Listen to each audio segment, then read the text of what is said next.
Welcome to Faith, Fiction, and Folklore, as we like to call it, the Try F podcast, where we try not to mess the podcast up. If you are on your phone, we tried to be all professional, but apparently doing a live stream on YouTube requires it to be in that stupid short format, so you'll have to turn it around if you want to not look at us sideways. Yep. I would say lock your screen and then turn your phone sideways. Yeah, so that's gonna be irritating. We'll fix it in post. So anyway, Jesus is right. Let's read the Bible, guys. You want Genesis or Gospel? Yeah, we're on Genesis 34 today. Let's bust them out. Yeah. All right. We got the big ones because we can't do share screen either. It's just awesome. So, I turned to Genesis 37. Look at me go. Look at you. Yeah. All right. A little low on light over here. I got it. So we're starting this week. We did last week Genesis 33. Now we got a comment. Obviously, we're not where we normally are, so we tried to do a remote and get things set up a certain way, but unfortunately, the tech is somewhat limited in this regard, and we didn't get it figured out exactly right. So we're going to do it the best we can this way. Now, last week, there was a debate amongst a couple of people in the comments about what exactly Dinah's role was in the whole situation with the man that took advantage of her, and that was the debate. They were debating about whether or not Rot folly meant whether or not rot folly had something to do with genetic, if it had genetic connotations, whereas the story was pertaining to genetic. Was the encounter consensual or violent? And was the moral of the story more about genetic dilution as opposed to violence? Right. And so we wanted to look at that and dig into it deeper, but we didn't get the chance. So we're going to try to do that next week when we actually have resources. So for this week... Is our sound okay? Just being dicks in the comments. Oh, they're saying we're on mute. Try to do that next week when we actually... Right. Sound like crap. Okay. Somebody say we're on mute. No, they said da da da da da da. Well, that doesn't tell us anything at all. It's fine. Let's just read the Bible. Yeah. So we're going to try to do a deeper in-depth study on that next week. So, yeah.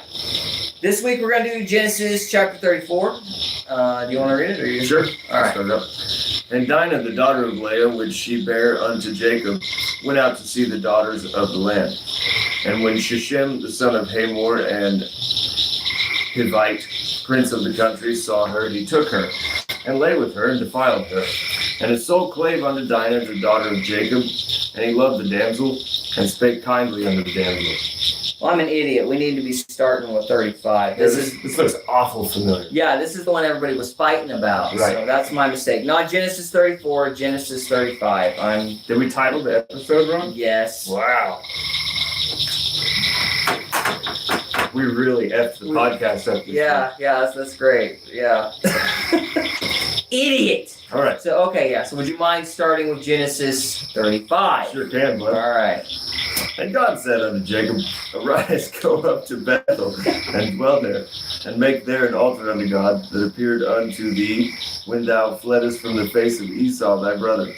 Then Jacob said unto his household, and to all that were with him, Put away the strange gods that are among you, and be clean, and change your garments.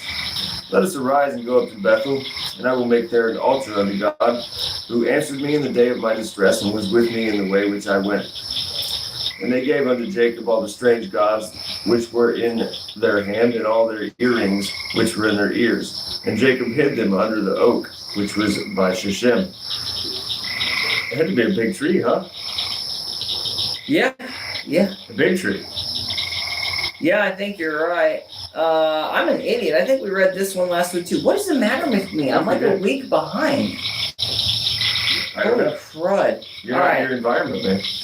You want to go to 36? Yeah, we're gonna go to 36. I don't know why I had it in my head that it was. We're doing it live. Yeah, this is very live. Can you tell? So, wow. Thanks, Okie Mill. What do you say? I said we sound good. All right. Thank you. All right. 36. 36. Let's try again. All right. Take 3. Now these are the generations of Esau, who is Edom. Esau took his wives of the daughters of Canaan, Ada, the daughter of Elon Musk. Not even close. They had electric cars in the Bible, Gary? Good. Elon the Hittite. And Ahobam, the daughter of Anah, the daughter of Zibeon the Hivite, and Bashmeth, Ishmael's daughter, sister of Nebajoth. And Ada bare to Esau Eliphaz, and Bashmeth bare Reuel. I'm butchering this. Okay, I'll help. Okay, and Aholabama, we're going to say that, bear Jeush, and Jalem, and Korah. These are the sons of Esau, which were born unto him in the land of Canaan. Bro, we need to skip this entire... We're going to get through it. And Esau took his wives and his sons and his daughters and all the persons of his house and his cattle and all his beasts and all his substance, which he had got in the land of Canaan, and went into the country from the face of his brother Jacob. For their riches were more than that they might dwell together. And the land wherein they were strangers could not bear them, because of their cattle. Thus dwelt Esau in Mount Seir. Esau is Edom. Esau is Edom. And these are the generations of Esau, and Esau, the father of the Edomites, in Mount Seir. And these are the names of Esau's son: Eliphaz, the son of Ada, the wife of Esau; Reuel, the son of Bashemeth, the son of Esau. And the sons of Eliphaz were Timon, Omar, Zepho, Gotham, Kenax, and Tinma was concubine to Eliphaz, Esau's sons, and she bare to Eliphaz Amalek. These were the sons of Ada, Esau's wife. And these were the sons of Reuel and Nahath and Zerah and Shammah and Mizah. These were the sons of Bashemeth, Esau's wife. And these were the sons of Aholibamah,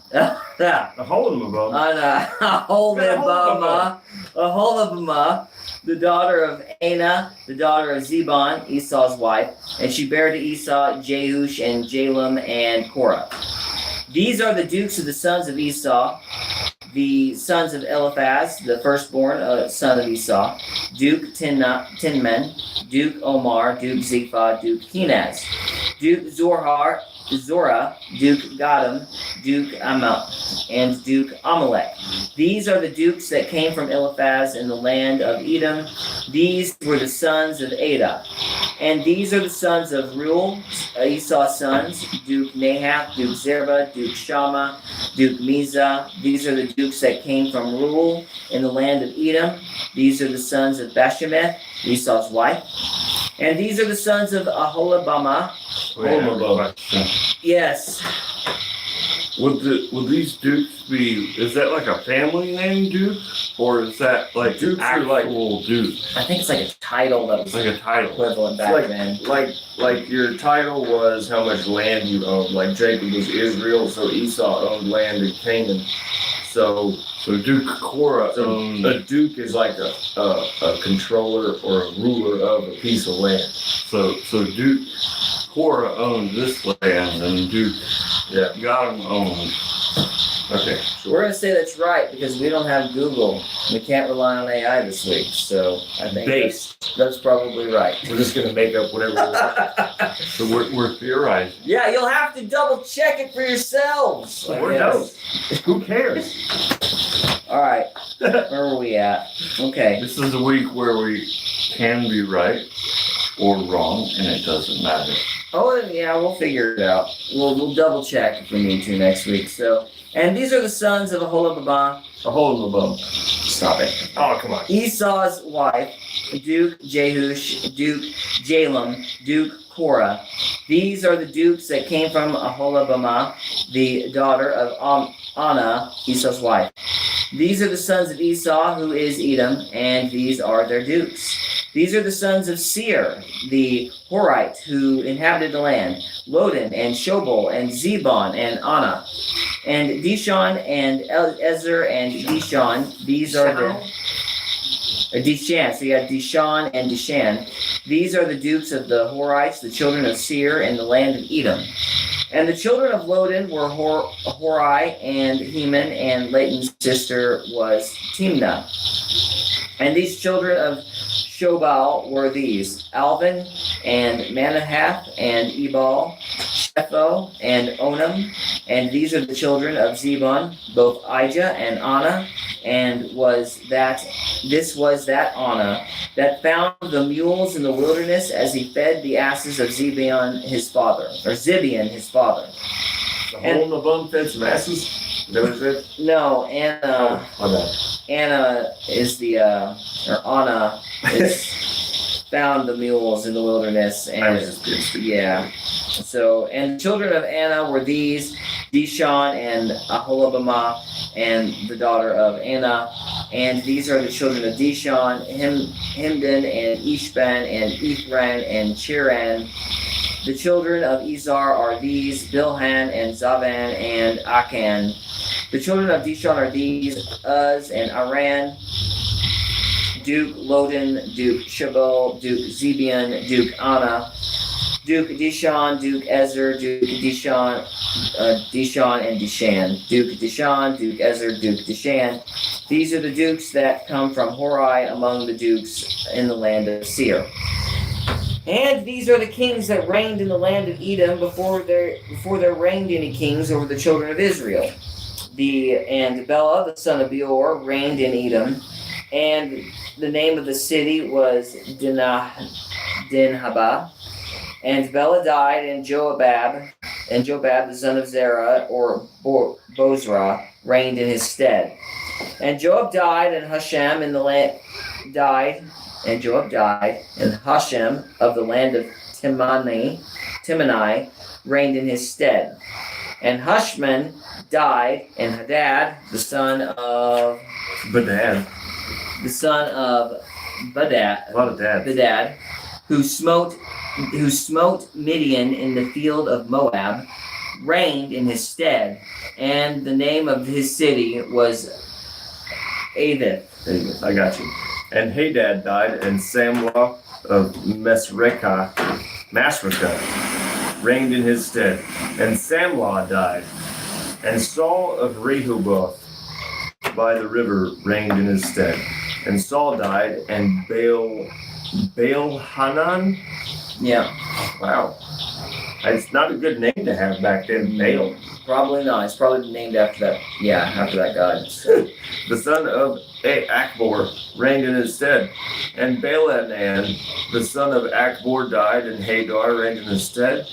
And the name of his city was Pu, and his wife's name was Mehatazabel, the daughter of Matred, the daughter of Mezahab. I feel like, what's that guy?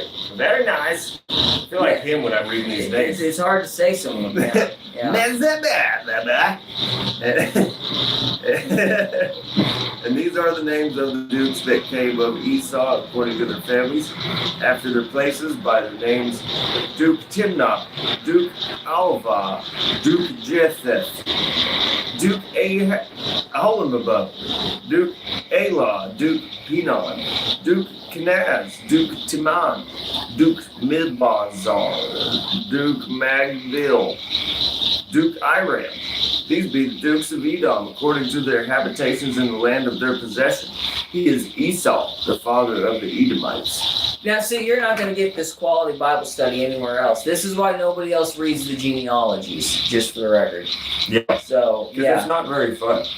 Well, nobody can say the names. Nobody wants to look like an idiot on YouTube. That's fair. So you're getting a service you won't get anywhere else. Yeah, So, we're fine with looking like idiots. Yeah, we're good at That's how we walk around all the time. it. So that is chapter 36. That seems to be just describing the line of the Edomites and Well, it's the genealogy. genealogy. Yeah. So that's called that. Genesis. Oh, look at you. Look at you go. Look at you go. So based. Are we doing 37? I guess we're doing 37. I don't have a clock, so how long we've been running? Probably around about 30 minutes on Genesis. That's no idea. Let's run another. Yeah, let's go one more. Chapter 37. I can take over your life. Just give me a second to drink something. And Jacob dwelt in the land wherein his father was a stranger in the land of Canaan. These are the generations of Jacob. Joseph, being 17 years old, was feeding the flock and his brethren. He was feeding his brothers? That's a little strange. Let's just say providing. And the lad was with the sons of Bilhah, with the sons of Zilpah, his father's wives, and Joseph brought unto his father their evil report. Now Israel loved Joseph more than all of his children, because he was the son of his old age. And he made him a coat of many colors. And when his brethren saw that their father loved him more than all his brethren, they hated him, and could not speak peaceably unto him. Wait, is this the Joseph? Yeah. Yes, this is the Joseph. Sweet. It's that Joseph. Yeah. That Joseph. The Joseph. That Joseph. Yes. And Joseph dreamed a dream. That happens when you dream. You dream dreams. Did you know that? Yes, it's a particular dream. Yeah. Very Sometimes important. you can dream. You better read the dream. Have you ever tried lucid dreaming? Have I tried lucid dream? I could when I was younger. I can't now. It's fun. I smoke too much pot. Don't do it. It'll keep you up at night. All right. It's a little demonic, I gotta say, from what I looked into. Yeah. Okay, Joseph dreamed a dream, and he told it to his brethren, and they hated him yet the more. And he said unto them, Hear, I pray you, this dream which I dreamed.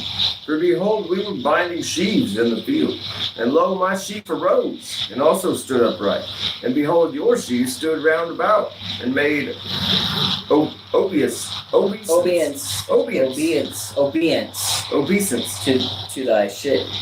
my sheep. Does that mean they obey? Yeah, they became, Alright. subjugated or subservient. Yeah. So he had a bigger sheaf.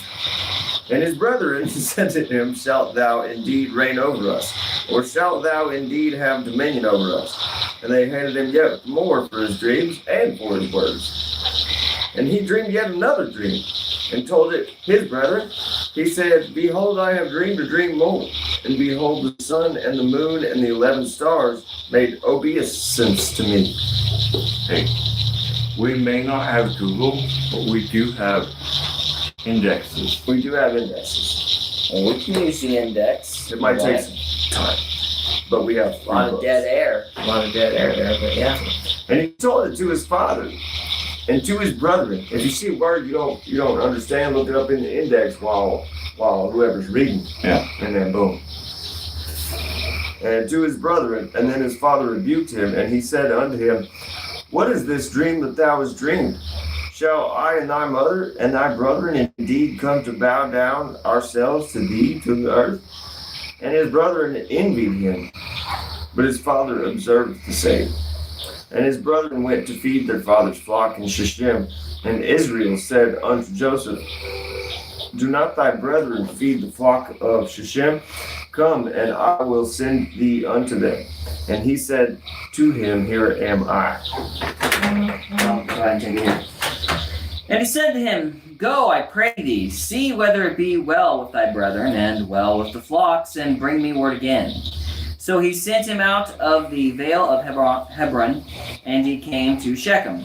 And a certain man found him, and behold, he was wandering in the field. And the man asked him, saying, What seekest thou? And he said, I seek my brethren. Tell me, I pray thee, where they feed their flocks. And the man said, They are departed hence, for I heard them say, Let us go to Dothan. And Joseph went after his brethren, and found them in Dothan. And when they saw him afar off, even before he came near unto them, they conspired against him to slay him. And they said to one another, Behold, this dreamer cometh. Come now, therefore, and let us slay him, and cast him into some pit, and we will say some evil beast hath devoured him, and we shall see what will become of his dreams. And Reuben heard it, and he delivered him out of their hands, and said, Let us not kill him. And Reuben said unto them, Shed no blood, but cast him into this pit, that is in the wilderness, and lay no hand upon him, that he might rid him out of their hands, to deliver him to his father again. And it came to pass, when Joseph was come unto his brethren, that they stripped Joseph out of his coat of many colors, and that was on him. And they took him and cast him into a pit, and the pit was empty. There was no water in it. And they sat down to eat bread, and they lifted up their eyes and looked, and beheld a company of Ishmaelites came from Gilead, with their camels bearing spicery and balm and myrrh, going to carry it down to Egypt. And Judah said unto his brothers, What profit is it if we slay our brother and conceal his blood? Come, let us sell him to the Ishmaelites, and let not our hands be upon him, for he is our brother and our flesh. And his brethren were content. Then there passed by Midianites, merchantmen, and they drew and lifted up Joseph out of the pit, and sold Joseph to the Ishmaelites for 20 pieces of silver. And they brought Joseph into Egypt. And Reuben returned unto the pit, and behold, Joseph was not in the pit, and he rent his clothes. And he returned unto his brethren, and said, The child is not, and whither shall I go? And they took Joseph's coat, and killed the kid of the goats, and dipped the coat in the blood. And they sent the coat of many colors, and they brought it to their father, and said, This we have found. Know now whether it be thy son's coat or no. And he knew it, and said, It is my son's coat. An evil beast hath devoured him. Joseph is without doubt rent in pieces. And Jacob rent his clothes, and put sackcloth upon his loins, and mourned for his son many days. And all his sons and all his daughters rose up to comfort him, but he refused to be comforted. And he said, For I will go down into the grave unto my son mourning. Thus his father wept for him. And the Midianites sold him into Egypt unto Potiphar, an officer of Pharaoh and captain of the guard. And that is chapter 37. Chapter 37. Chapter 37. Hello. So yeah. Indeed. Cool. No comments. Any thoughts? Good to go. No, not really at all. Nothing really. Some serious jealousy issues there, I guess. Yeah, for sure. That's all I got. I didn't. Usually something pops out at me, but Would killing the kid, the goat, be counted as a sacrifice? No, No. they were just. I doubt they. Yeah, I don't think it was a sacrifice. So that's interesting. I mean, because that's calories back there. Because you had to pay for your sins. So any animal was value. It was currency, right? they were rich though, so That's fair.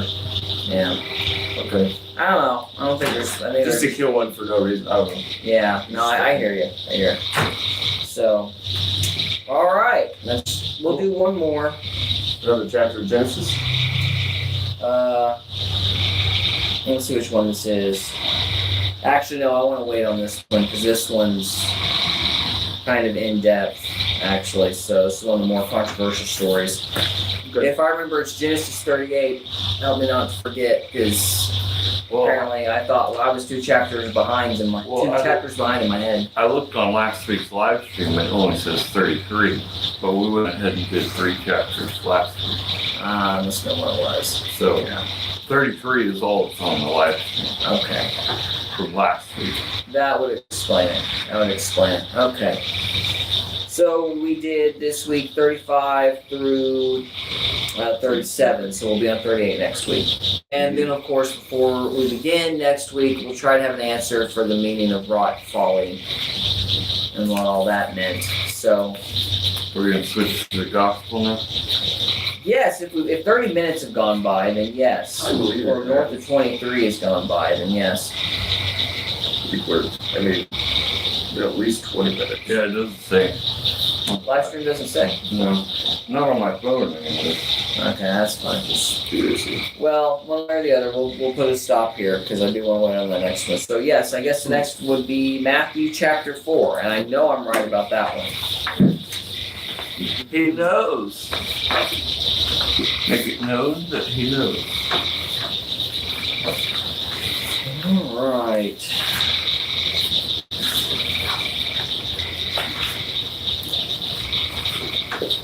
All right, you want to read it or shall I? Sure. All right. Matthew 4. Then was Jesus led up of the Spirit into the wilderness to be tempted of the devil. And when he had fasted 40 days and 40 nights, it was afterward and hungered. And when the tempter came to him, he said, If thou be the Son of God, command that these stones be made bread. But he answered and said, It is written, Man shall not live by bread alone, but by every word that proceedeth out of the mouth of God. Then the devil taketh him up into the holy city, and setteth him on the pinnacle of the temple, and saith unto him, If thou be the Son of God, cast thyself down, for it is written, He shall give his angels charge concerning thee, and in their hands they shall bear thee up, lest at any time thou dash thy foot against a stone. What is the holy city? Jerusalem.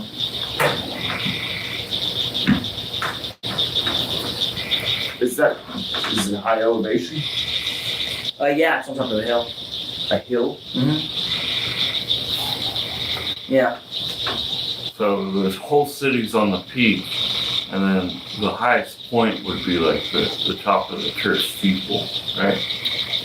No. Now, Jerusalem's on a hill. I believe that's what it's referring to when it's the holy city. So it would just been a neighboring mountainside. The way that topography is you've got like Jerusalem here, Mount of Olives here, and a bunch of like mountains and stuff kind of spread throughout. So, and then there's there's basically just a bunch of mountains and valleys kind of all close together. So,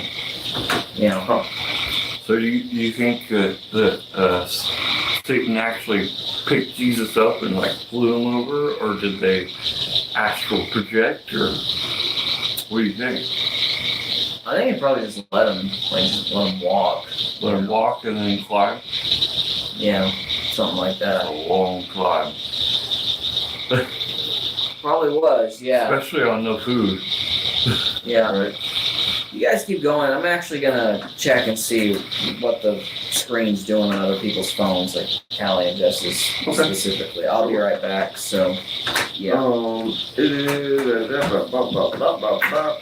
6. And saith unto him, If thou be the Son of God, cast thyself down, for it is written, He shall give his angels charge concerning thee, and in their hands they shall bear thee up, lest at any time thou dash thy foot against a stone.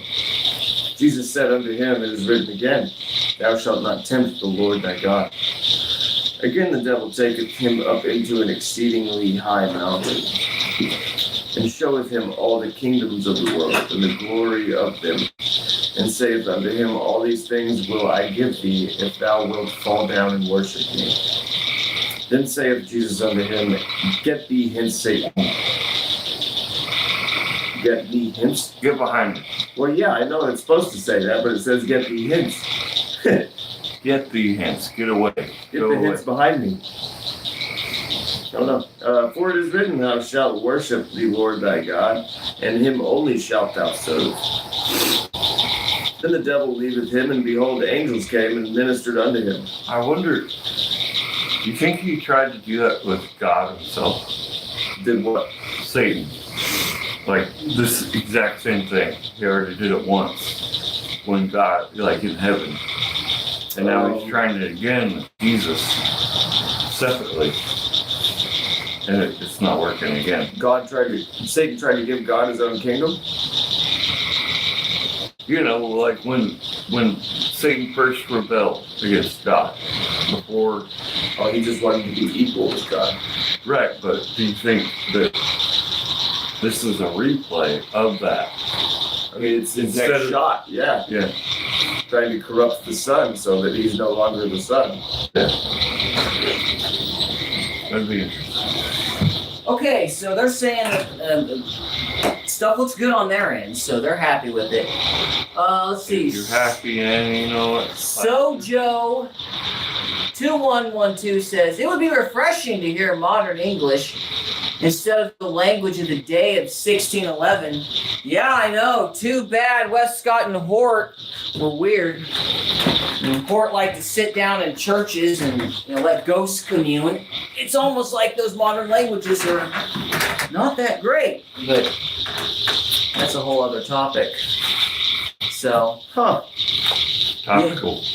yeah, never trust anything out of the 1800s. I believe I've said that before. It's like 100 years of a hippie generation in Britain. Yeah, 1800s is kind of, like, the more you look into it, the more it's like, this is weird. Oh yeah, communion of the saints. It's like, we're Christians, but we're going to sit in a church and let ghosts sit in the pews with us. We're not weird at all. Right. So, anyway. Those are the people translated in your Bible, apparently. Yeah. So, Really? that's Hort. Yeah. Wow. Verse 12. Oh, That's the rumor anyhow, but I'm sure whoops. there's people who would disagree with that. I know there are, so. Yeah. Anyway, so where are we at, guys? 12. Verse 12. All right. Now when Jesus had heard that John was cast into prison, is 11, and the devil leaveth him, and behold, the angels came and ministered unto him. That wraps up the story of the devil tempting Jesus. Then we go to 12. Now when Jesus had heard that John was cast into prison, he departed into Galilee, and leaving Nazareth, he came and dwelt in Capernaum, which is upon the seacoast in the borders of Zebulun and Nephthalim. That John, would that be John the Baptist? Yeah.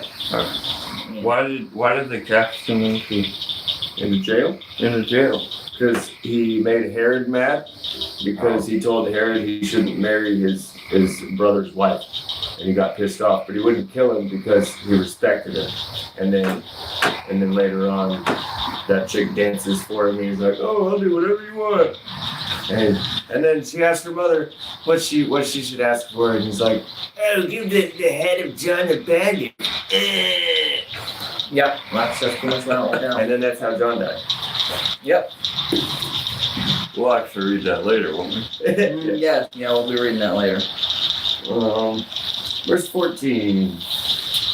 That it might be fulfilled which was spoken by Isaiah the prophet. Yeah, Isaiah's the prophet, The land of Zebulun and the land of Nephthalim. I wonder if there was really big bones buried there. By the way of the sea, beyond Jordan, Galilee, and the Gentiles. The people which sat in the darkness saw great light, and to them which sat in the region and shadow of death, them which sat in the region and shadow of death, light is sprung up. You telling me that's not an allegory? Yeah, it's a reference or a quote to, I want to say Isaiah, I believe. I think this is one of those more complicated prophecies. Let's see here. Yeah, this Where is did it some begin? weird stuff. This is all coded. The people which sat in the darkness saw great light, and to them which sat in the region and shadow of death, light is sprung up. Yeah, this would be a great time to have Google, but oh well.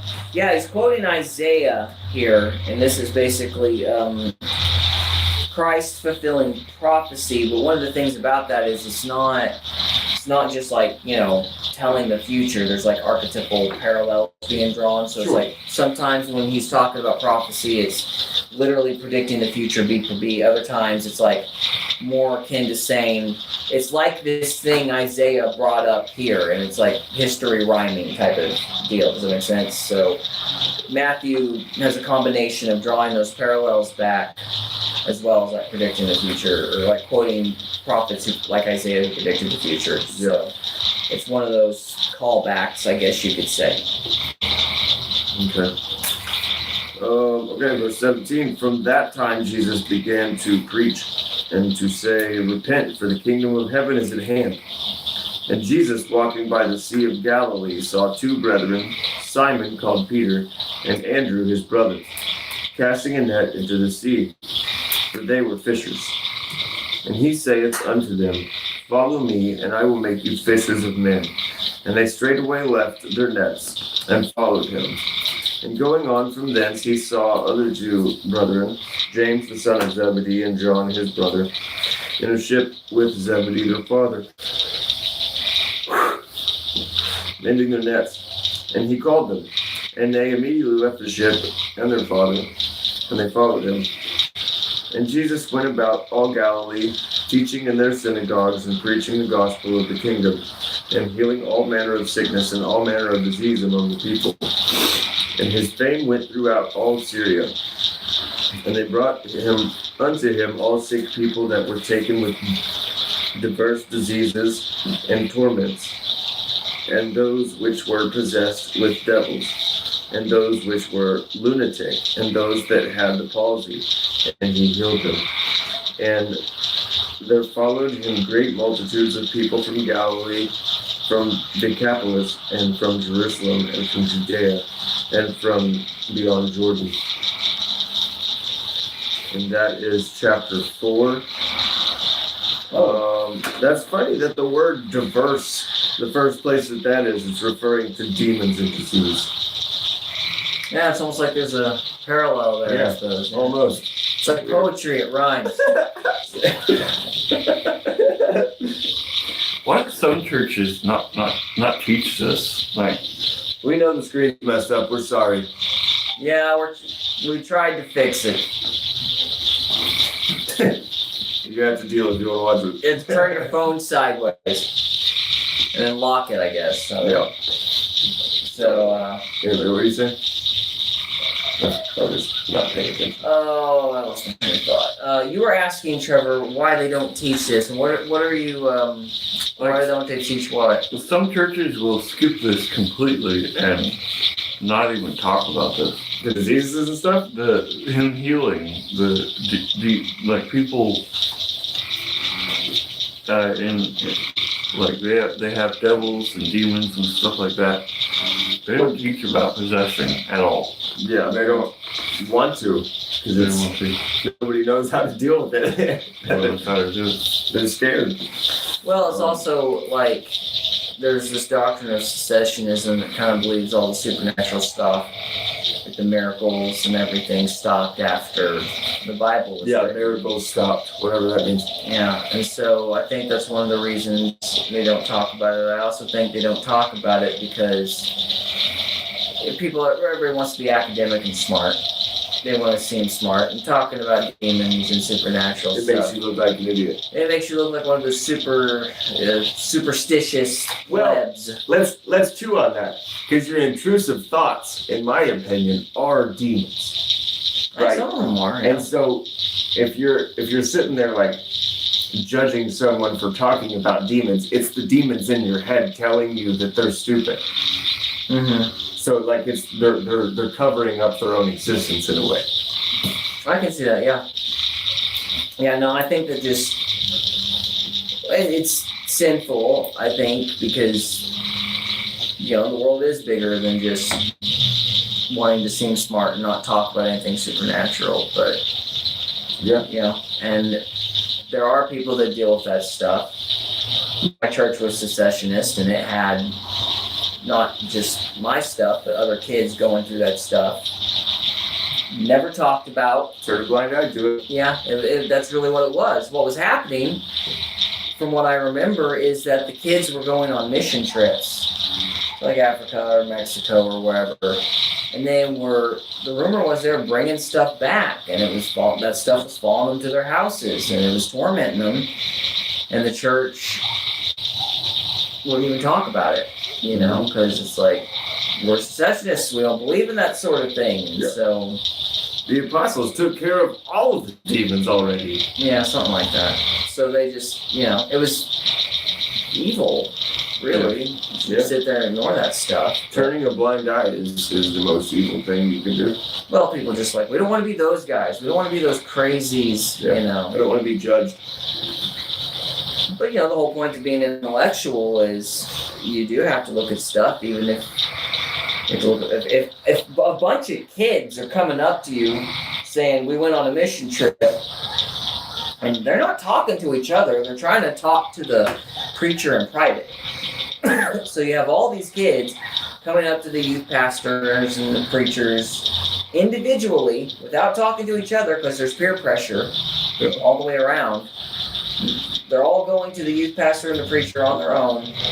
You would think those guys would be like, okay, we got to figure out how to handle this. We got to figure out what we're going to tell the kids. Nothing. Yeah. And that's pretty dark, because why would they lie? And they're certainly not talking to each other about it, because everybody's kind of sharing that stigma. So, Yeah. Yeah. And then the pictures of them are stupid. It's crazy. Yeah. It's crazy, man. Yeah. Because I was raised Baptist, and I never really heard about any of this until I left. Yeah. And moved Sit out. literally. Yeah. You start reading it, and you're like, oh. Like, churches don't require you to read the Bible, man. They're like, No, memorize. come to church, memorize verses. Memorize verses, memorize that we print off on a chapters, sheet. but don't actually read any of it Yeah. and understand it. Don't think critically about it. I mean, I was encouraged to read my Bible, thankfully. I don't know how, I don't think they actually expected very many kids to do it. But, they said you were supposed to at least. But it's always like an ego thing. They're like, oh yeah, cover to cover, baby. But Cover to cover. And it's like, well, that doesn't, what did you get from it? They're like, nothing, I just read it. It's like, Yeah, it's like, how many times have you read the Bible? That's where your salvation is. yeah. Who said that? I've had Every people tell boomer. me that. How many Every times boomer have you says read that. How many times you read the Bible is correlated with your salvation, huh? Yeah. Yeah. That's I've had crazy. people tell me that. I'm like, At your I church? don't understand. Just randomly. I've had bosses like that, just like old boomers, man. Just random people Holy throughout. cow. I've read Oh, cover to cover. I've had, I knew a guy, he said he was not a believer. What's it called? Atheist? Atheist. Yeah. He's like, I've read the Bible like 10 times. And I was like, I actually haven't read it all the way through. But I do understand it a little better. And so he would pull up the Bible and ask me questions like this. What does this mean? Why does this contradict this? And I had more Bible study with atheists Yeah. after I left my church. Why do you think Jesus hung out with atheists and scumbags? But That's interesting. 10 times, huh? yeah, he read it like 10 times, and he actually believed the Quran more. The Quran's pretty based, I'm not gonna lie. Yeah, he had read the Quran, he read the Bible, he read several other books, and I'm like, I haven't even made it all the way through once. So do you think he was He was really trying. looking, or was he like poking holes? Or just He trying to poke was holes? poking to get me to not believe, is what I felt. Well, no, but why do you think he spent so much time reading the Bible himself? Do you think he was really looking for the truth, or do you think he was trying to poke holes? I think he was just trying to find that higher power. Yeah. And he didn't believe what the Bible was saying. He just read it. Which is how you should read it, I think. You just read it. It's a and see what you learn from book. it. Right. Mm-hmm. So if you read it from a human perspective, that's the only perspective you're going to get, and it's going to be confusing. So if you read it from a supernatural perspective, it makes 10 times more sense.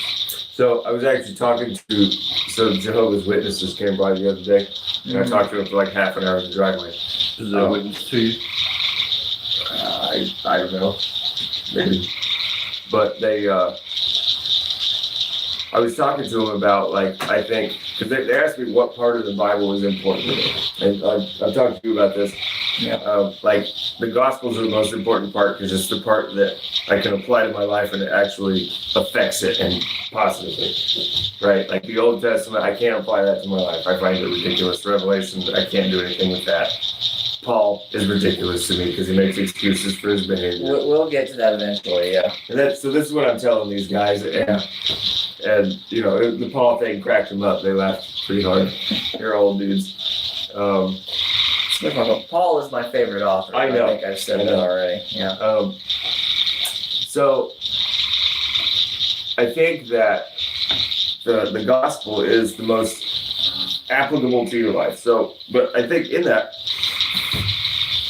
when I'm hungry, I garner more from the gospels. So, like, I think the more fasted you are, the less connected to the earth, right? Be in the earth, not of it, right? So the more fasted if you're fasted for 10 days, I think you're going to get way more gravy out of here than if you read the Bible full. I've heard that idea before. Really? Yeah, fasting connects you to God. Well, yeah. But like, I think you'll actually learn something different that you've never learned out of here if you do it. Yeah. Hungry. It's like, yeah. So, but yeah, I've been thinking about that for a couple weeks. I'm like, man, I think that's true. Yeah. No, I do find it interesting that atheist did supposedly read it so much. I don't know if I buy 10 times, but he was clearly familiar with it. He was quoting stuff, and he brought his Bible out and showed me and asked me questions. What was something that stumped you? There was a lot of stuff that stumped me because I was fresh out of high school, and I had never actually sat down and read the Bible through at all. Yeah. So I was only doing what I was told to in church. I was going on Sunday, and that was it.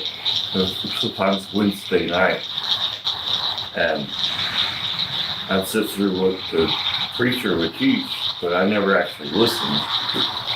So when I ran into this atheist, it was in boot camp. We would sit down in our free time and talk about the Bible, and that's some of the stuff I've asked are questions that he asked me. Well, like what? What's a specific example? What's something he asked? The whole Jesus. When Jesus was up on the mountains and temple, who did he pray to? He asked me about, okay, You're funny. It's not me asking. Like, how did Satan, how did Satan get Jesus up there? Did he, astral project? Oh, that. And I had no idea at the time what astral projection was. Yeah. Well, it sounds like he's just being hyperbolic. I mean, the mountains aren't it's not like Montana. Yeah. The mountains out there. I mean, you just walk the top of them. It ain't like a huge. I thought the Holy City could be what they talk about in Revelation too, because it says at the pinnacle. Which I'm pretty sure that's shorthand for Jerusalem. It could be. So we don't have Google to check it tonight. The Holy City. Index. Y'all keep talking. No, I do think it is interesting that they teach you to memorize Bible passages, which I don't think is a bad thing, but I I don't really feel like they teach you how to read the Bible very well, like how to apply literary criticism to the Bible. It's like using math practically versus memorizing math equations. Like Like A squared plus B squared equals C squared. yeah, that stuff doesn't help you at all. Okay. Yeah. How are you supposed to square letters? I forgot. Yeah. No, I feel like I always likened it to, like taking a politician out of context. You know what I mean? Like, they just cherry pick and then bend it to whatever they want. And, you know, I'm always like, a letter to an individual, like Paul wrote a letter to Timothy, for example, and a letter to, like, a group that's going to read different, it's going to affect how you read a verse, you know what I mean, and the kind of analogies you use. And they don't teach you, you know, basic stuff like, okay, who wrote it and who is he writing to? And say, okay, you need to think about that when you're, you know, reading the letter. They also don't point out that, you know, the letter's supposed to be, I might have heard this once from one preacher, I think it was a church in Texas said this, but, you know, you're supposed to sit down and read those letters in one sitting. That's what they're designed for. They're not designed to just grab one verse, like it's a shame for man to have long hair or whatever. You're supposed to sit down and read it all the way through because it's a cumulative case to a church. You know, like they don't teach that normally. I don't think so. No. I don't know if that's intentional or not, but I do feel like that you do have to have some grasp of the English language to understand it. Yeah. I don't think anybody teaches you how to think anymore. Yeah. There's very, very few people. Has there been any comments or? No. No. Okay. All right. So we're ready to move on, or? Yeah, we can go to the next chapter if you want. 5. All right. Chapter 5. All right. And seeing the multitudes, he went up into the mountain. And when he was set, his disciples came unto him. And he opened his mouth and taught them, saying, Blessed are the poor in spirit, for theirs is the kingdom of heaven. I found it. The Holy City. What do you mean? It's in Revelation 21. Oh. And it's chapter 21. It talks about the Holy City being Jerusalem. Oh, so it is Jerusalem. Yeah, it says in verse 2, and I, John, saw the Holy City, New The Jerusalem, New Jerusalem. coming down from God New out of Jerusalem's heaven, different. That's a different thing. prepared as a bride adorned for her husband. I was wondering because Yeah, I it was says paying at the attention to the definite pinnacle. article. The Pinnacle. Holy City. Pinnacle is the top of the pyramid in my eyes. Which when it talks about the dimensions in Revelation of the holy city, it's either a square or a pyramid. And Yeah. considering, I think it's a pyramid. Yeah, I think that's the most common view of it. Yeah. Did you know you take like a magnifying glass, shine light through it, the sunshine, Mm-hmm. it makes a pyramid on the ground. Yeah, like a Right. That's cool, right? Wait, how's it go again? Pyramid? Like this. Like this. Illuminati Yeah. confirmed. Illuminati confirmed. You heard it here first. Probably No, not. I would argue a little bit though, because I think Holy City in Matthew, I do think that is Jerusalem. New Jerusalem doesn't exist yet, at least not on earth. So I don't think it can mean the eternal king, like the kingdom of God, as it were. You don't think That Satan hasn't happened has, yet. you think he can transverse the heavens? He can't I mean, like time and space. maybe sort of. You don't think Satan can take Jesus to the top of the holy city and look at the whole world, like all of time and Like all the kingdoms of the earth, yeah, I think you can do that, but I just don't know if it's like So, literally what if it- Jerusalem. what if it was? Or I don't think it's like literally the New Jerusalem or whatever. What if, this is just me speculating, what if he did take him to another dimension, back to the New Jerusalem within Revelations? Like, Like so. sped up time and showed him You know, I don't think that's I the just don't know case if because it says, you know, the all devil these has that things I will power. give you if you bow down and worship me during that portion. So it's like, well, he obviously wouldn't own the New Jerusalem. That's true. That's God's, like, you know, Yeah, the you're like right. perfected Fair domain. point. So it's I got to like be that. the kingdoms of the earth. So, Excellent argument. all right. Sorry. Go on. You're good. Do you guys have any thoughts on what the poor in spirit means? Poor in spirit. 'Cause I don't exactly know what that means. Like, I would assume it means like something to the effect of humble, but I don't know. I would say, yeah, like when you're sad. I don't know, maybe I'm off here. But since Callie's sitting here, like when I'm sick, I'm really kind. Like when I get sick, I'm really kind. So like when you're poor in spirit, like you're depressed, you're sad, and you're like looking for direction, maybe. Humility. Yeah. Okay. I agree. Yeah, like poor in spirit, your frequency, Vulnerable. your frequency is low in the spirit realm. Maybe. Yeah, which makes you vulnerable. So like you're either gonna take a good direction or a bad direction. Or any direction. That's exactly what you just said. Let's see. Blessed are they that mourn, for they shall be comforted.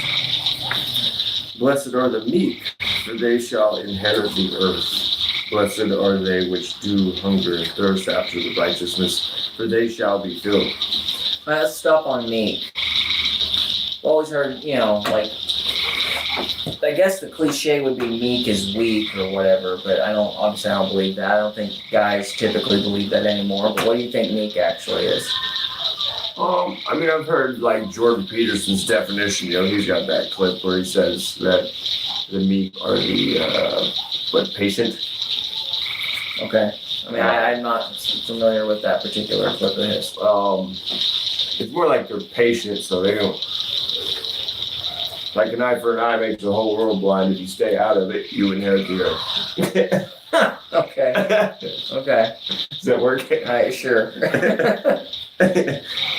I always felt like it was like, I don't know, speak softly, carry a big stick kind of thing. Like, you don't show a lot of bravado. You're not super boisterous or whatever. So, Yeah.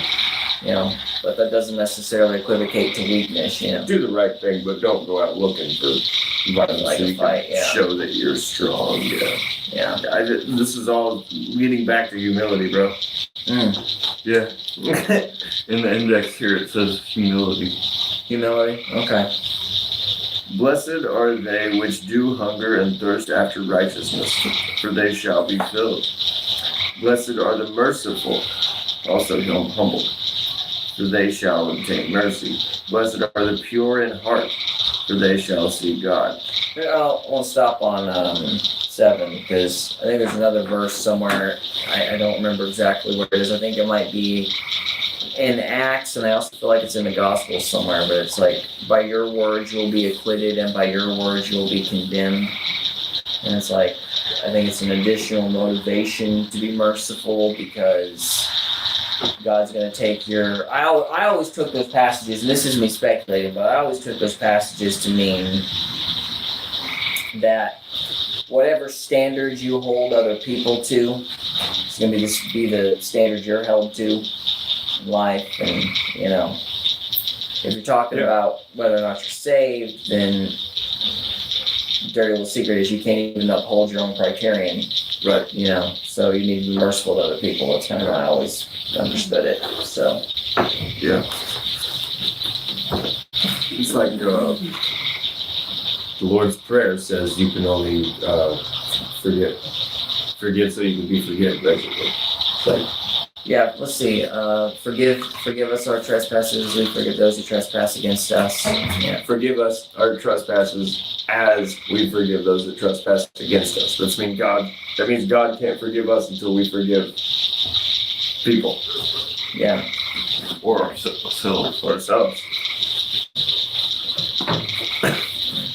All right. Have you ever tried to forgive yourself? Yeah. It's not easy. I don't even know what that looks like. It's like, I'll let you off this time, buddy. It's like, yeah. All right, thanks. I owe you one. Blessed are the pure in heart, for they shall see God. Blessed are the peacemakers, for they shall be called the children of God. I want to say peacemakers, not peaceful. Like, you got to be willing to do what it takes to make peace. That doesn't mean avoiding conflict at all costs. I don't think that's a pacifism verse. Peacemakers are about boundaries, I would say. What does that mean? I don't, well, like, If you protect your personal boundaries, like if you protect your personal country, the same kind of concept, then people can't. Like, we're all trying to walk the middle path. Okay, so like, a peacemaker would be someone who shows all the people around him how to walk the middle path. No, I just think you need to be doing things with peace as the objective. You know, but that doesn't always mean that, you know, you don't stand up to people if they're bullies or whatever. You know, you gotta be willing to protect other people if that's gonna maintain the peace, for example. So, I'm just speaking very broadly. And I think people equate peacemakers with pacifism and, you know, like being No, subjugated or no, just like meat, like stay quiet and carry a big stick, speak softly and carry a big stick. You know. yeah. I mean, I think you want to try to make, and I also think it's to be applied not just like in a violence context, but just like in the willingness to be the first to apologize. You know, being the first to end conflicts, being the guy that reaches out and is the assertive one to make peace with, you know, whoever you're fighting with or whatnot. Yeah. And trying to like work to make peace in the family and all of that. Like,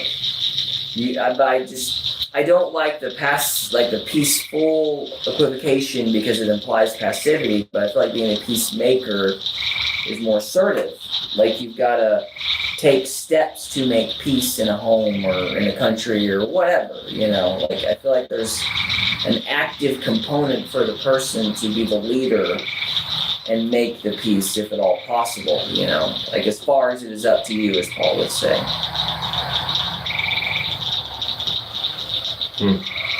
Like being the first to apologize, for example.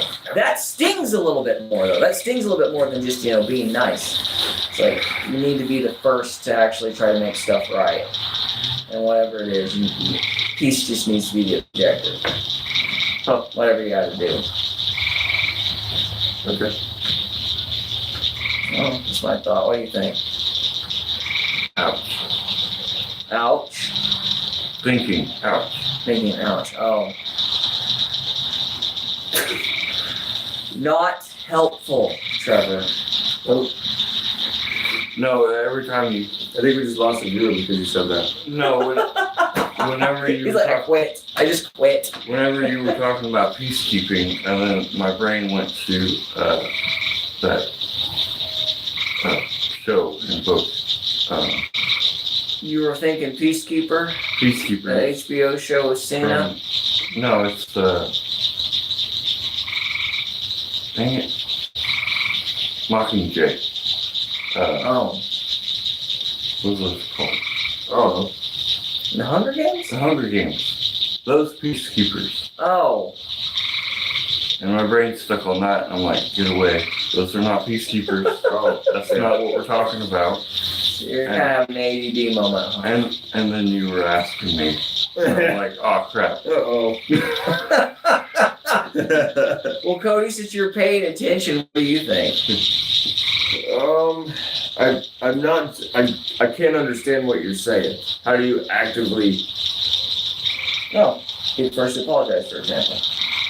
After a fight. Let's use that. So basically, if you and me were to get into a fight, and I'm like, whoa, this is wrong. I'm sorry that we're fighting. That's me keeping the peace, right? Is that what you mean? Yeah, like, you stick up for yourself. Like, I'm not saying, like, you don't avoid conflict. You have the conflict, but you make sure. What if you just don't argue? That would be avoidance. That'd be like conflict avoidance. I'm not sure that would actually be like keeping the peace because you're still like mad and you just don't say anything. No, but you're not mad. What if you never have the anger to begin with? Well, then that's not a problem. I'm just using it as an example. If like you get mad at somebody and you guys have a fight, I'm not saying you should lie or do whatever it takes to de-escalate because that would be passive. No. I am saying that when everything's said and done, you should be the first to apologize and reach out because that is keeping the peace. You need to make it right initially, or be the first one to try to make it right. So what about when someone is mad at you and they try and pick a fight, but you just... Well, I think in that case you'd be right not to fight. Like if they're trying to cause a conflict, then I think that would be trying to get a reaction. Right. And you just... Yeah. But that's what I'm saying. It's like whatever you do, peace is the objective. It's just I think people make this equivalency of like not ever sticking up for yourself, just kind of just being kind of weak and not saying anything at all. What did Jesus do? Well, I think sometimes he was nice and sometimes he was harsh, depending on what the situation required. Did he let people be mean to him? Yes. And you don't agree with that? I think it was appropriate for the situation he was in, but he was also, again, we talked about it last night, the priest, making the whip and beating the crap out of the priest. He wasn't always that way. I just think it varies depending on what the situation requires. Mm-hmm. I just think the overall objective needs to be keeping the peace, but that doesn't always require I think it's good to non-violence stop. or passivity. You should stop active violence. Yeah. There's active violence going on, but you can't when you start trying to keep violence from happening, that's when you become the enemy. You become what you hate. Talking about that seems like a different example. Are you talking like Minority Report versus? No, when you get so defensive. Well, Minority Report is a wet dream. That doesn't actually work like that. Yeah. Well, it works like the peacemakers, like he was talking about. They become monsters because they're not adhered to God's rule. They have their own agenda, right? God's rule is not passivity, but God's will, right? And so it's like it's perfect. You can either follow that or you're wrong. I do think there's a difference though between peace and that quiet tension that exists in Thanksgiving when you don't talk to that family member. You know what I mean? I wouldn't consider that subtle tension where it's talk about football, talk about, anything else, but don't talk about that fight we had that one time or whatever. You know what I mean? I would consider that a certain kind of hell. Oh yeah, I always bring that kind of stuff up. Huh? I always bring that kind of stuff up. Yeah. I don't just sit if there's an elephant in the room, I'm talking about it. Yeah, but if you bring it up, that makes you an active. You're not being passive then. You're being active. You're actively trying to draw the poison out, and hopefully the objective would be to get it resolved, which would be making peace. Yeah. Yeah, that's what I mean. Okay, I get it now. Okay. So, all right, hey, there we go. We got to figure it out. So how far did we get? We're on chapter 5. Chapter 5. All right. Well, I know, but we got to the peacemakers verse, so that's 9. All right, let's just 11. Let's 12. It's 11 or 12. I think let's finish the Beatitudes, which I think ended 11. Because we did peacemakers, we still got persecuted and men shall revile you and persecute. Yeah. I think we got a persecution section, and then after that it's rejoice. And then we got other saints. So let's finish the Beatitudes, which is Yeah, 11, 12, and then I think we ought to call it 30, because I don't think we're getting through 5 in one day. That was one question that was asked, was what the heck are Beatitudes? Oh, yeah, well, it's just it's just a nickname for blessed are, or it's a terminology for blessed are this, blessed are that, that kind of thing. Eagle's head stuck? Huh? The eagle's head? Oh. Got a kid hiding in the window. I'm trying to see how. Oh, maybe they're playing hide and seek. That's hide and seek. That's a good spot. Yeah. All right. 11. Blessed are ye when men shall revile you and persecute you, and shall say all manner of evil against you falsely for my sake. I think the one before that was, blessed are they which are persecuted for righteousness' sake, for theirs is the kingdom of heaven. Indeed. So you got the 2 persecution verses.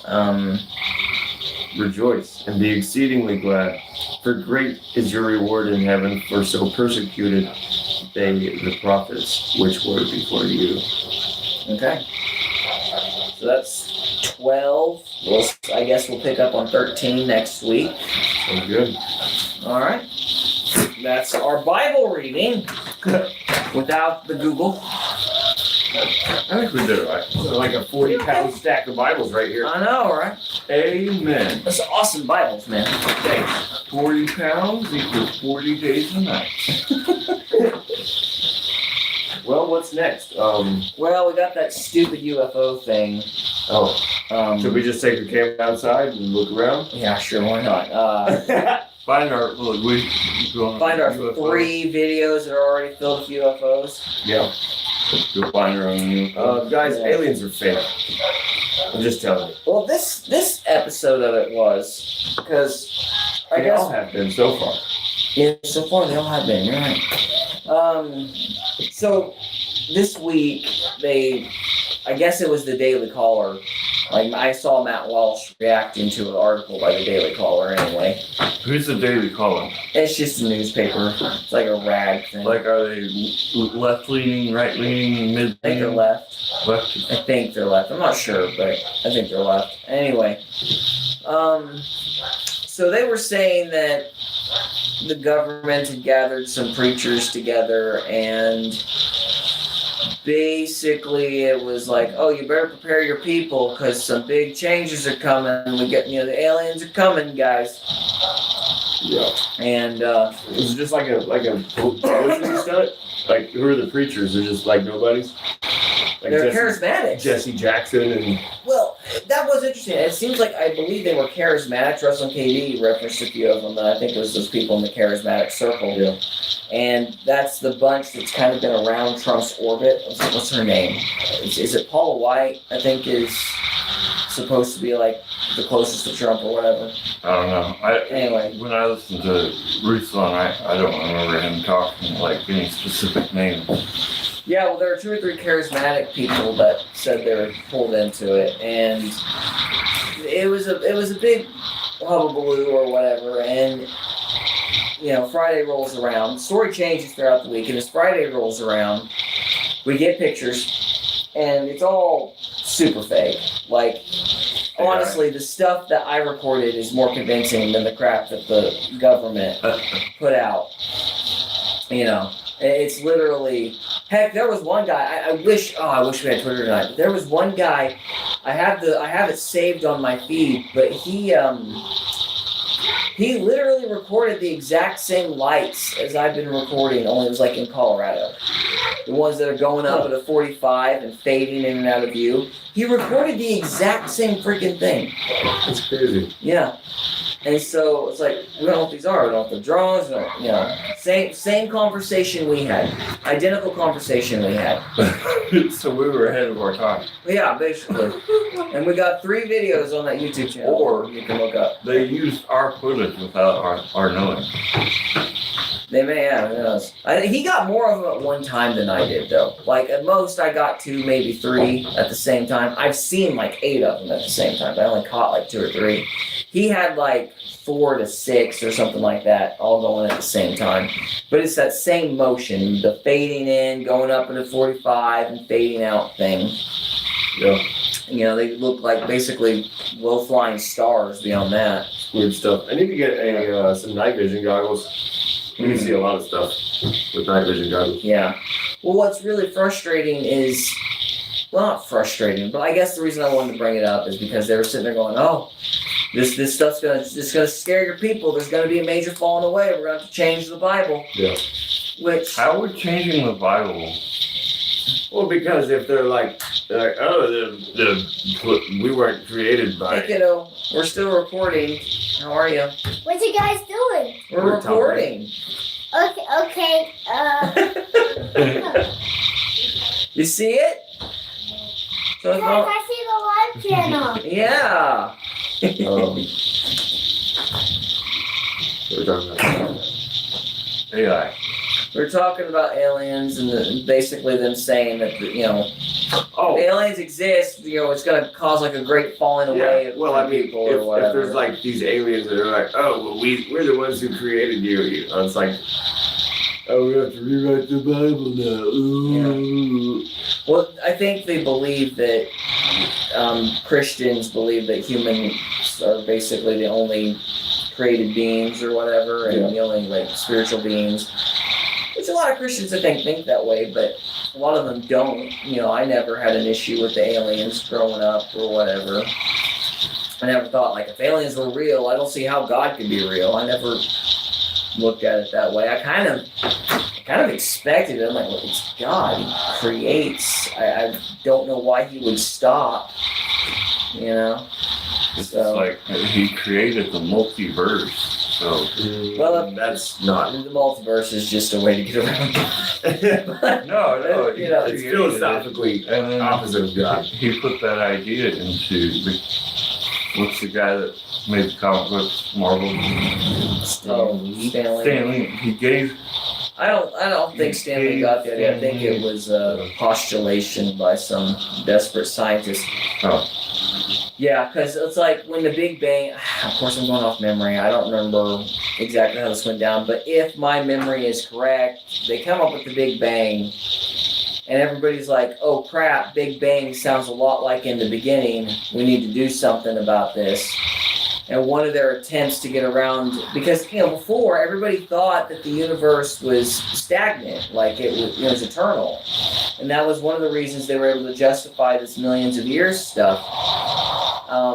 But once you got the Big Bang, you still have the long age problem, I guess, but that showed that the universe wasn't eternal. That meant there was a limit. That meant it had to have a beginning, which meant somebody had to create it. And so their solution was, what if there's a lot of universes and we're just in the one that needed to be made? Like that would fix it.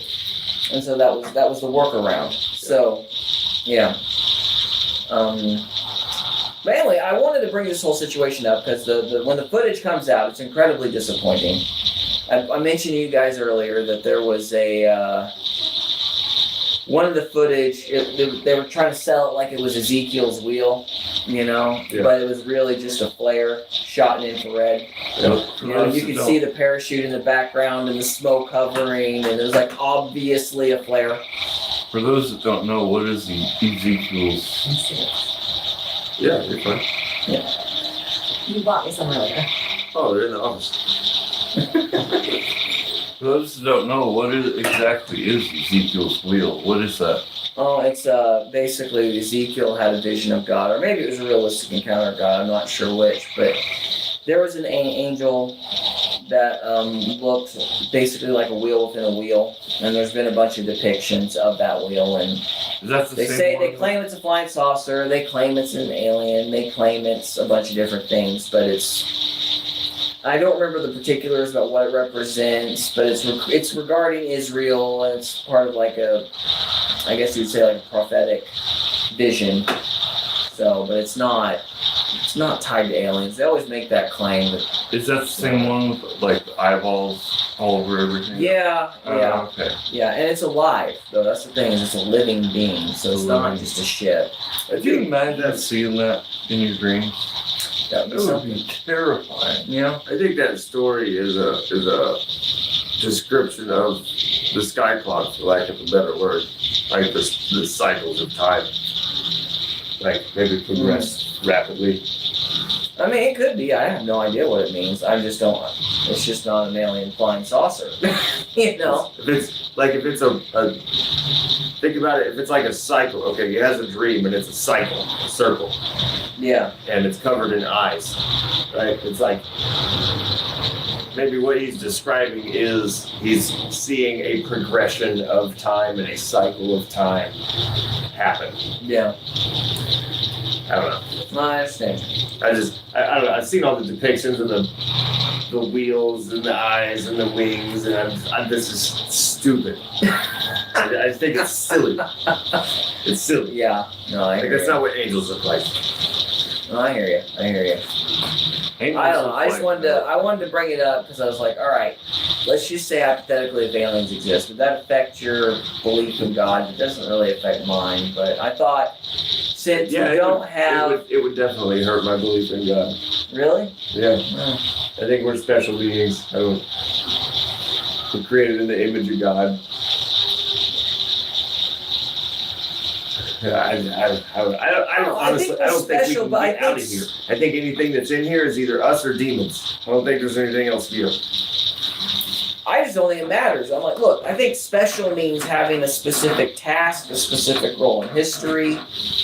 You know, God makes you for a specific position and purpose. You know, so you're still special because he's got something for you to do, but I don't think special requires only. I guess I don't believe that kind of claim. So, Special requires. like, we don't have to be the only sentient being created in the image of God to be special. Well, no. I just don't feel like we can get out of here. So I just don't buy anything. Yeah. Like when you say get out of here, like get off Earth. With what? When you say get out of here, you don't think we can get out of here. You mean Yeah, I don't think we can get a rocket ship and fly out. I don't think that's real. yeah, see, for me personally, if aliens do come out as a real thing, that would actually strengthen my faith Yeah, a little bit. I'm kind of like in the same mindset because it's like more creation requires more explanation, I guess. So it would seem like God would be required if there were more alien beings out there or whatnot. Mm-hmm. So I wouldn't consider it, which is, you know, they call it human centralism or whatever, but I don't know. I just feel like, yeah, we don't need to be the only thing to be special or whatever, human centric or whatnot. So what? But okay, why would aliens destroy your faith in God though? Like, or weaken your faith in God? Like, what is the connection for you between like aliens existing and the validity of God's existence? Let's say, like, why would that disturb your faith in God? I guess because I think I know it all. Well, yeah, but you don't think you're God, so. No. So, I mean, would be surprised if you're ignorant. Like the concept of space travel is not real to me. So that would unhinge everything that I stand on. What do you mean stand on? I don't know anything then. Oh, so it'd be like your view of the world would be so shattered you'd be completely unsure about your own like perceptions. Yes, I would Okay. completely restart everything. I would go back to first grade math, relearn English, and I might just start with Spanish. You have a full-blown existential crisis, huh? Yeah. Oh wow. Huh. Do you think a lot of people are like that? Do you think that's Oh, like yeah. the position of a lot of people? Yeah. Yeah, but I think most people believe the opposite of what I believe. Oh.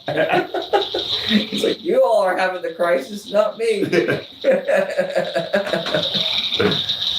don't know, what do you think, Trevor? What do you think Christians believe mostly? Like, you think that they're gonna have like their worldview shattered because of something like what Cody's going through. This idea of like, well, if they're real, I don't know nothing. Yeah. Or do you think that's what a lot of people would do? Oh yeah. Have you ever listened to Howard Pittman? I think I showed him to you. Howard Pittman. I don't recall off the top of my head. He was a guy. An elderly gentleman. He had an NDE. And he was taken to heaven, and what he saw was like he gave a percentage of how many people he saw getting into heaven, and he said it was like 2%. And he was thinking that there was something going to happen. He wasn't sure what it was, where the Christians would just be like something would shatter the faith. He didn't specify what because he didn't know, but that's what was shown to him in his NDE. He was claiming to have seen the great falling away type thing. Yeah, and there was a lot of people that were not getting in because they didn't believe it anymore. Because something had shattered their faith. You think it'd be aliens, huh? Or it could be aliens, huh? Could be aliens, AI, mix of everything. Dude, it'd be really embarrassing if AI is what shatters people's faith. Dude, There are some people that believe It's a lot of AI is really real. It's so stupid. It doesn't accomplish anything. Like, I can't... Yeah, I was calling Best Buy this morning and trying to figure out if they had lapel mics for this podcast tonight. And it was worse than the regular automated line. It was like, I need the SKU number. I don't need the SKU number. You need to go to our store. You know, I can help you. It was like completely self-contradictory. It's like, this thing's an idiot. Next time it's called the Geek Squad. The Geek Squad, yeah, that's probably better. Because the Geek Squad is in Best Buy. Yeah. I Yeah. believe. I could be wrong. Well, I should have invested in a laptop because apparently that's the only way to get a wide shot. So, Yeah. without the phone flipping sideways. Well, we got a wide shot. We're just sideways. Yeah, we're just sideways, so yeah. I'm sure that's like killed our views. That would be a great podcast name. The Sidewaysers. The Sidewaysers. Our new podcast. Pretty good. You gotta watch the Sideways. By the wayside. By the wayside. Anyway, Yeah. yeah. Well, I guess since we don't have computers, I don't know what to do. What to do? Well, I'm just trying to get to 30 minutes. I wanted to pose that question though, because I'm not sure how people are going to respond. I know for myself, I'm like, God is still going to be real, whether they're aliens or not. But I guess it's something that, I don't know, fundamentally, I just assume I'm an idiot. So it's like, if aliens are, you know, real, okay. If they're not real, okay. So Yeah. I don't really know anything anyway. So Yeah. Do you think we should put cones on our head made No. out of tinfoil? I would rather die. So you can just kill me. That's okay. I ain't gonna do that. So I mean, we could do some versions, just like coat the inside of our hats with tinfoil. That'd be cool. There we Put go. on the tinfoil. Only God is good. Or only the Oh, Father. yeah. Yeah. Make a shirt out of it. Probably help a lot. Yeah, there we go. Definitely keep the 5Gs out. You want to try for them 5Gs, yeah. So no, I don't know. I don't think. Yeah, I ain't worried about it. I don't think it's gonna affect my faith, but I don't know. I also don't know how Christians are gonna react. I know a lot of Christians on Twitter have been basically like, it don't matter. It don't matter either way. You know. But of course, this thing was so lackluster. They were like, oh yeah, I gotta walk away from my church, guys. All that fuzzy alien footage, that was what I needed to walk away from God. Oh my goodness. So Twitter was fun today. Well, there is a big portion of people that just don't follow any supernatural individual. What? She asked if we can see her comments. Oh, yes, we can. Thank you. Thank you. We appreciate it. So,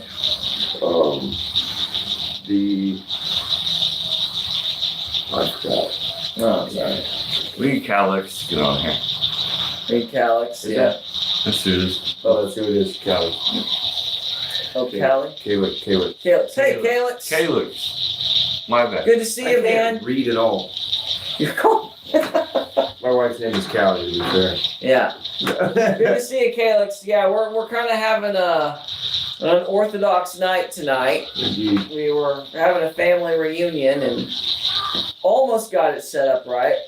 Almost. And then it all fell apart right at the 11th hour. Yeah, It's I typical. haven't fixed my laptop yet, so I should have brought mine and didn't, so we tried to do it with our phones, and this is what we got.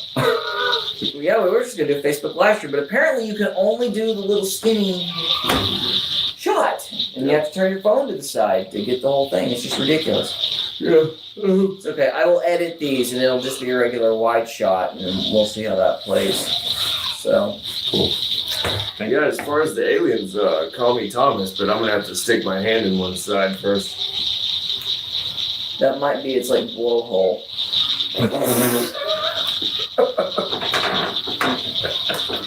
Just I'd hesitate. That's all I'm saying. So.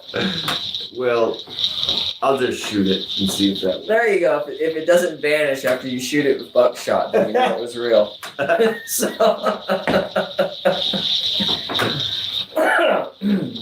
Caleb said, "Let's go."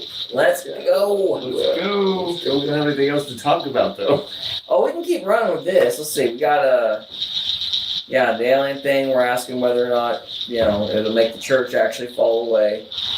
They also had the congressional hearing, which I didn't see, but if it's been anything like the other one, remember we did like 3 episodes where we just reacted to that stupid thing, or I did. I was alone, Yeah, that's, and I sat there for 4 hours, and people talked to me because they pitied me. I think Bad Intro was in that one going, "Hey, buddy, you okay?" Yeah. Because it was just like obvious that even if the government had, given them some like information, it was like a lie. They stuck those guys down in the brig and fed them a bunch of crap so they could go tell Congress a bunch of crap. Like it was part of like the whole cocooning the Congress operation where they're just filling them full of nonsense and just kicking up dirt. Yep. And I suspect it was the same thing here. That's just me. Well, it's just, all the gas price stuff. I mean, what? That's the other thing I was going to bring up. This Yeah, has nothing to do with Iran. So the Nothing gas at all. It happened in the 70s too. It was the last time this happened when all the gas prices shot up super high. But we were actually exporting a ton of oil. Like, we're making a ton of oil. Yeah. Our reserves are full, all that shit. But it's still expensive. Mm-hmm. And there's a shortage. Right? It's fake. They did it in the 70s too. Yeah. You can find work. Man, we can't find work for you, bro. He said he's drunk. He's drunk. Oh, man. That's funny.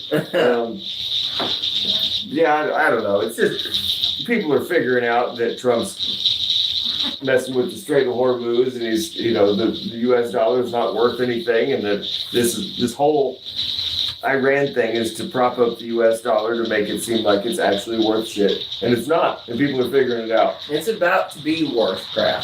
This is the thing that I think's going on. Is it's like you got everybody running to buy our oil now because that strait's closed. Iran is dying. And it's great for the oil companies, and it's great for like the redrawing of our map in the long term. But people are getting killed right now financially, and so it's like, hey, look at aliens. Yeah. Trump is literally Woody pointing at something behind Buzz Lightyear right now. So, and we're supposed to go where? Yeah. So I'm out, dude. I don't care at all. I don't want to pay $4 for gas anymore. I want to do my job and not have to worry about political people. Yeah. That'd be great. They're not going to let you do that. They're going to say, there's aliens. There's a new COVID. I don't even look at stuff. Like, I learn more from you than I do from the internet. I don't know how that's possible. So. Like, I get on Facebook Marketplace and look for trucks, and then I get off of the internet. The very air you breathe is a poisonous fume. Yeah. So, well, I do think we've probably kicked this thing down the road. I do wonder, because it's like, on the one hand, we keep trying to close this up and I have another thought. Yeah.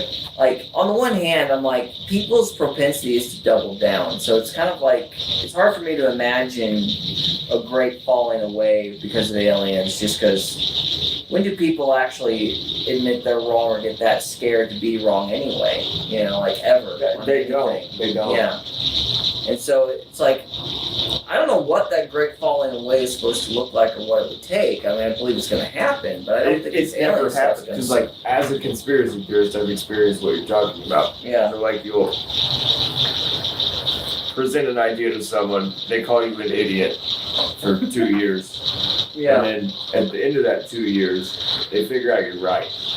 And Yeah. they're like, I've been calling this guy an idiot for 2 years. Right? Yeah. And so they're like, obviously I can't. Can't say he's not an idiot. Right. Yeah. Right. Because that would be at the cost of their own ego. Right. So they have to just be like, well, yeah, I knew the whole time. I was just giving shit. Yeah. That's how this plays out every single time. Well, they did that with the term UFO. You Yeah. know? Remember, it's like they would like, sooner oh, yeah. die than admit those rednecks are right. So they just changed it to Change the UAP. name. I mean, what a load of crap. It's ridiculous. Yeah, it is. But yeah, so I'm like, on the one hand, I don't see people abandoning their faith because they're, you know. And what does accustomed to the double church down. abandoning their faith mean? Like, they already have. Yeah, practically speaking. I guess I'm thinking renounce Christ and, you know, go join a nudist colony or something. I mean, that Colony. Nothing wrong with nudist colonies. I mean hedonism, so. the boomers kind of. Oh, They boomed it up. yeah. They kind of did that. Woodstock. Like walking away, like you think maybe the great falling away already happened with the boomers, yeah. That was a bit of one. Yeah, I can see that. Then they all had kids and they started, you know, the karma started coming back and they're like, oh, we got to start a church. Because you had an influx of churches. It's like you go to this town and there's more churches than people. Yeah. You think that's what it was at the moral And the whole majority? town's miserable. Like, what do you mean by that? You think it was like what the moral majority was? Like them starting churches in the 80s or whatever because their kids are getting old and they're starting to freak out? I mean, every action has an equal and opposite reaction. You got a bunch of, if the whole country's a bunch of, I don't want to be too vile. A bunch of degenerates. Yeah, if the whole country's a bunch of degenerates, you know, like you're gonna have, that's how you get a revival, right? Yeah. I mean, this The pendulum it's the swinging undulation. back. Yeah. Yeah, I see what you mean. So maybe we've already had One fallen away, extreme so to we the other. or maybe it's like a really shallow faith. So it's like they don't really believe that much to begin with. So if the aliens were real, then it's like everything is over, you know, because they weren't that super invested anyway. Yeah. That could be it. Yeah, I mean, the harder you believe, think about it like extremism, undulations and extremism. The harder you believe, the more you're going to dip, you know. Yeah. Yeah. So it's like if you don't really believe in Jesus, it's like, I don't know. The more you state a claim, the more the devil makes you prove it, is what I'm trying to say. Gotcha. So maybe that could happen. I don't know. I just know it ain't gonna affect my world any. Yeah, So it doesn't bother me at all. I don't care. yeah. All right. Well, does Caleb's got anything else he's wanting to say? Or are we caught up on comments? He said he's going. Oh, my wife said she's okay. Gonna join a nudist colony. That's interesting. Have fun with that. Caleb, be safe tonight, bro. Don't. Drinking is dangerous. All right. Don't be driving around. Yeah. Well, that's everybody. I think we're I think so. ready to wrap it up. So Appreciate y'all coming. sorry for the sideways screen. Sorry you had to turn your phone to the side to see us. Apologies. We did our best. Are you waving? I wasn't sure what you were doing there. Oh, you're doing the Spock thing? Gotta turn sideways. Live long and prosper. Oh, live long and prosper? Like kind of a ghetto thing? Alright. Ghetto Spock's kind of what that reminded me of. But anyway. Sorry, we're getting tired, so we need to shut this off. Indeed. So, alright guys, thank you so much for watching. We appreciate you. We'll see you next time. We hope you enjoyed this episode of Faith, Fiction, and Folklore. If you did, we would love it if you would subscribe to us on YouTube or follow us on Rumble. We can also be found on X, Instagram, and Facebook. And we are available on Spotify, Apple Podcasts, Amazon Music, and iHeartRadio. Thank you again very much for listening, and we'll see you next time.